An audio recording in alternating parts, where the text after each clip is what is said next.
Lopez from Sinacaban, Timotea A. Montesilio from Tangog City.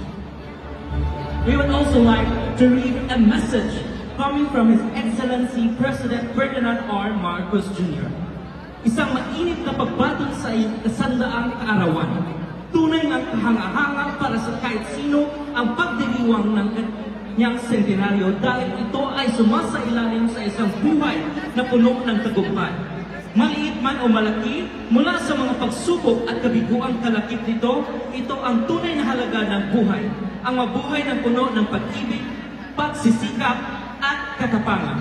Ang iyong makulay na buhay, kabilang ang iyong mga natatanging karanasan na siyang nagsilbing daan upang makarating ka sa kung saan ka ngayon, ay tunay na isang malaking inspirasyon.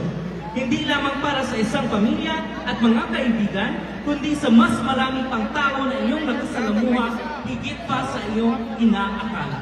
Nawa ang inyong buhay at mga pamanang aral ay habang buhay na tumatatak sa isipan at tularan ng iyong mga mahal sa buhay at ng mga tao na close ng iyong buhay. Once again, I would like to read the names of the centenarian of the province of the Misamis Occidental. We have Inocencia S. Cantanios from Bonifacio, Saturnina G. Dacula from Bonifacio as well, Dulcissima S. Lopez from Sinacaban, and Timotea A. Montesilio from Tangog City.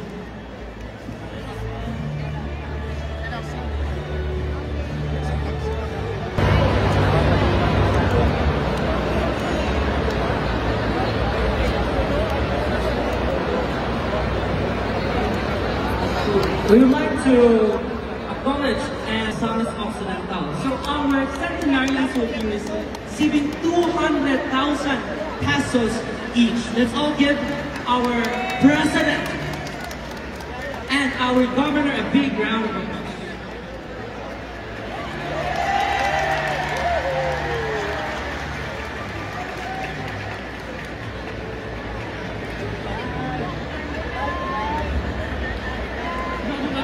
We would also like